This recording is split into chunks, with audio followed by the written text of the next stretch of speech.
राम मंदिर चंदा घोटाले की जांच और गिरफ्तारियों के बीच अब इस मुद्दे पर राजनीतिक बयानबाजियां भी तेज हो गई हैं। रांची पहुंचे केंद्रीय मंत्री रामदास आठवले ने कहा है कि राम में आस्था रखने वाले करोड़ों लोगों के साथ खिलवाड़ हुआ है। उन्होंने इसे दुर्भाग्यपूर्ण बताते हुए कहा है कि दोषियों को कड़ी सजा मिलनी चाहिए। साथ ही उन्होंने कहा है कि योगी सरकार ने एसआईटी का गठन जरूर किया है, जांच भी शुरू कर दी है और दोषियों को बख्शा नहीं जाएगा। हाँ, मतलब राम मंदिर जो ट्रस्ट बना था, पूरे देश भर के लोगों ने, दुनिया भर के लोगों ने राम मंदिर के लिए पैसा दिया था और लेकिन वहाँ भ्रष्टाचार हुआ है। इसी तरह की जानकारी मिलने के बाद योगी आदित्यनाथ जी ने एसआईटी भी अपॉइंट की है, एफआईआर भी दाखिल किया है और उसमें अनेक लोगों को अरेस्ट भी किया है। तो पूरी जांच चल रही है। तो जो लोग इसमें दोषी है उनको मतलब कड़ी से कड़ी सज़ा होगी। लेकिन राम मंदिर के ट्रस्ट में जो भी कुछ हुआ है ये अच्छी बात नहीं है। लेकिन जिन लोगों ने मतलब ब्लैकमेल किया है, ऐसे लोगों को कठोर सज़ा होगी। वहीं झारखंड के वित्त मंत्री राधाकृष्ण किशोर ने इस मामले को लेकर केंद्र की बीजेपी सरकार पर सीधा हमला बोला है। उन्होंने कहा है कि जब राम मंदिर का पैसा ही सुरक्षित नहीं है तो देश की जनता का पैसा कैसे सुरक्षित रहेगा। उनके मुताबिक बीजेपी सरकार राम के नाम पर राजनीति करती है, लेकिन राम भक्तों की आस्था की रक्षा करने में विफल रही है। मुंह में राम बगल में छुरी, भारतीय जनता पार्टी का यही सिद्धांत है। वो उन्होंने राम भूमि की स्थापना तो कर दी, मंदिर बनवा डाला और बैकडोर से पैसे की चोरी हो रही है।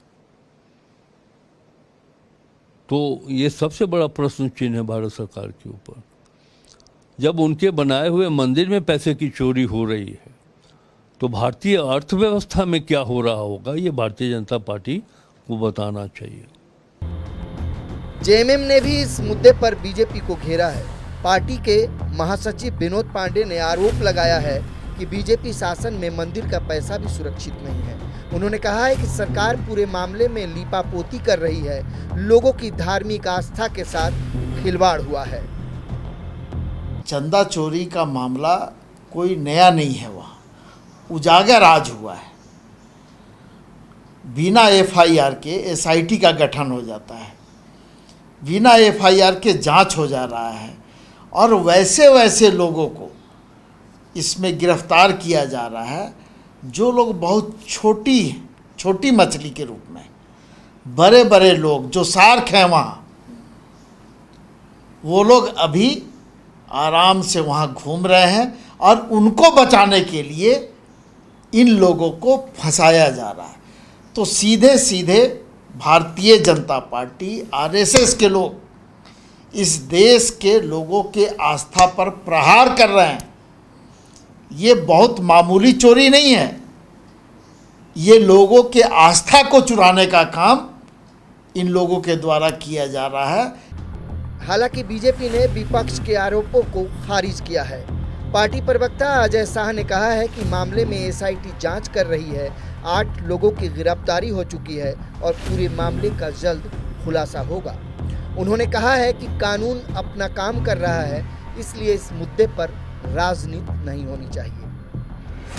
देखिए, उत्तर प्रदेश के मुख्यमंत्री योगी आदित्यनाथ जी ने, हमारे केंद्र के नेताओं ने साफ साफ कहा है कि यहाँ पर जो लोग भी होंगे वो बख्शे नहीं जाएंगे, दोषियों पर सख्त से सख्त कार्रवाई होगी। लेकिन कांग्रेस पार्टी, जेएमएम और आम आदमी पार्टी, इन पार्टियों को यह ध्यान रखना चाहिए कि जिस तरीके से पहले सनातन धर्म में कोई भी सोशल एविल आता था तो उसका फ़ायदा उठा करके ये इस्लाम और मिशन को आगे बढ़ाते थे, वह धंधा इस देश में अब नहीं चलेगा। जो भी आंतरिक प्रॉब्लम है, जो भी इश्यूज़ है, उसको हम बहुत जल्द सुलझा लेंगे और हम लोगों ने राम मंदिर बनाया है, उसके निर्माण के बाद जो भी अड़चन आएगी, जो भी दिक्कतें आएगी, जो भी मुसीबत आएगी, उसका हम सामना करेंगे। राम मंदिर चंदा घोटाला की जांच अभी जारी है, लेकिन इस मामले में राजनीतिक रंग भी ले लिया है। एक और सरकार जांच और कार्रवाई का हवाला दे रही है तो दूसरी ओर विपक्ष इसे आस्था और जवाबदेही का सवाल बनाकर बीजेपी पर हमलावर है। ऐसे में जांच के नतीजे आने तक यह मुद्दा राजनीतिक गलियारों में गर्म रहने की पूरी संभावना है।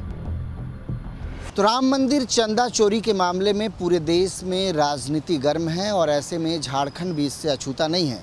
जिस तरीके से तमाम राजनीतिक पार्टियां अब आरोप प्रत्यारोप के दौर से गुजर रही हैं, भारतीय जनता पार्टी पर लगातार सवाल उठ रहा है कि आखिर जब राम मंदिर का पैसा ही सुरक्षित नहीं है तो देश का पैसा फिर कैसे सुरक्षित होगा। देखना बहुत महत्वपूर्ण होगा कि आखिर राम मंदिर जिससे करोड़ों लोगों की आस्था जुड़ी हुई है, इस मामले में जो चंदा चोरी हुई है इसको लेकर के आगे क्या कुछ होता है और कैसे इसका पर्दाफाश होता है। सहयोगी विशाल के साथ नवीन शर्मा, नक्षत्र न्यूज, रांची।